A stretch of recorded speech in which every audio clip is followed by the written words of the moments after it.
Miq dhe mikesha, sigurisht këtu në Tiranë është një temperaturë e çmendur. Temperaturat thonë 42-43 gradë, por unë mendoj që është diku 45-46, mos thënë 47, nuk dua të vëm presion ose të tensionoj ato që punojnë jashtë edhe kështu.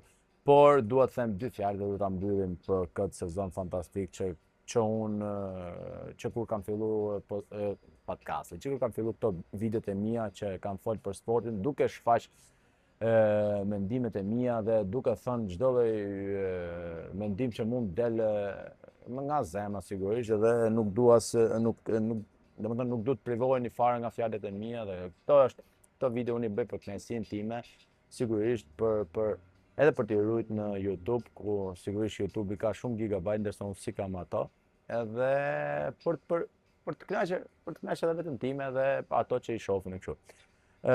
Sigurisht ky ylli këtu është bërë me dy dhe fituese e Kupës Botës, që siç e di e gjithë bota, është Spanja.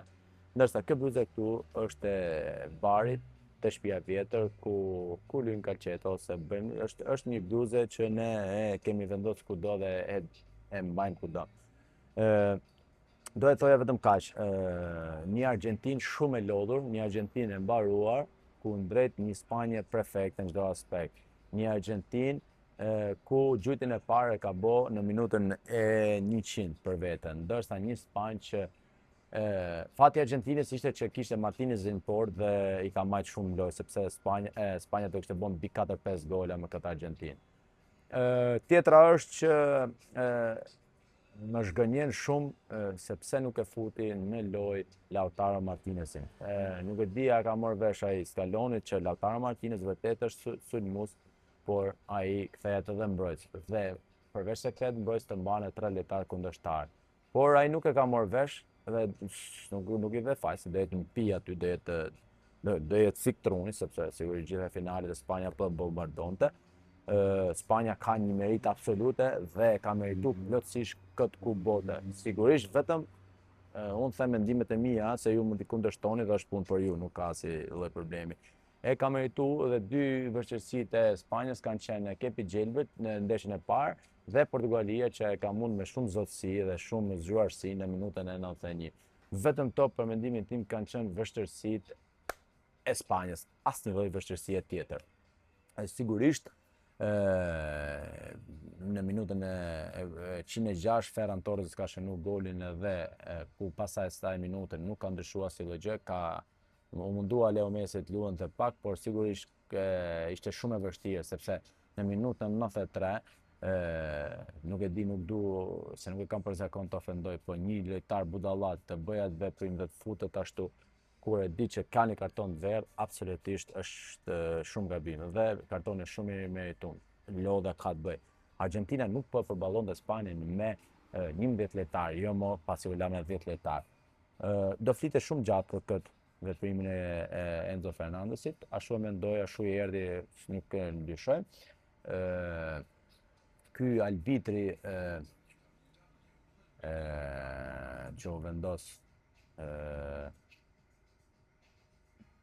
nuk po më del këtu se s'ja marr me emrin me thonë drejtën, por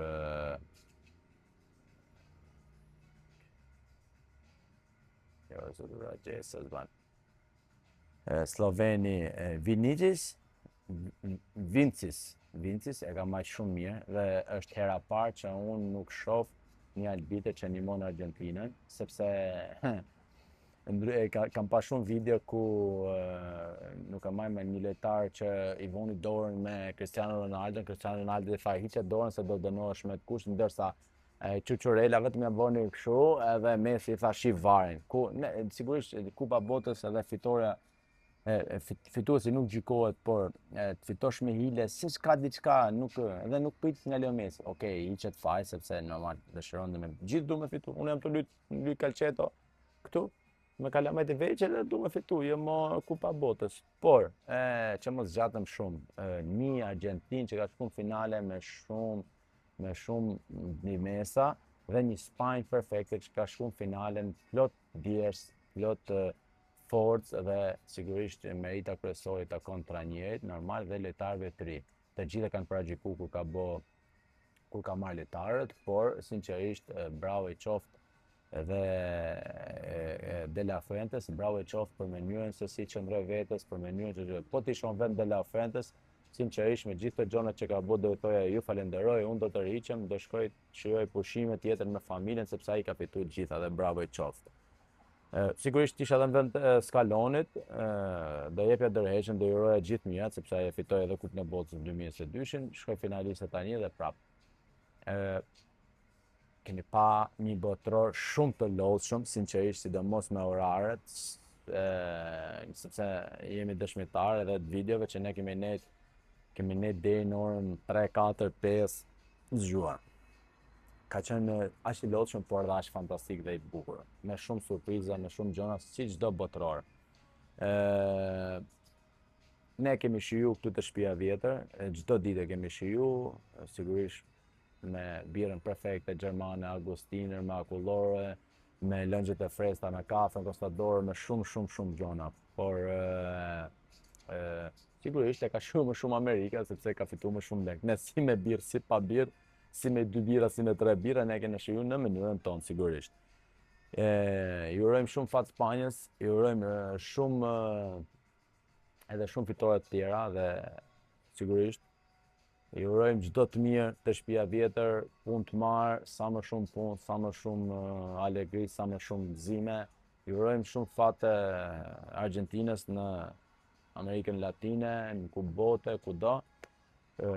Shihemi në videot e tjera, sepse sigurisht do luaj Interi Maltë dhe unë nuk do të rri dot pa komentu Interin si për mirë si për keq. Nuk ma janë. Paktën nifem për i drejtë, më kuptoni, edhe nuk mund të bëj kështu. Faleminderit shumë që keni qenë dhe jeni dhe do të jeni prezent kanalin tim Kolkamshi në YouTube. Faleminderit shumë për çdo koment, faleminderit shumë për çdo pyetje, faleminderit shumë për çdo përgjigje. Faleminderit shumë dhe këtu i mbyllim këto komentime për Kupën e Botës 2026. Mi presim europianë dhe botërore të tjera. Faleminderit dhe miru takofshim.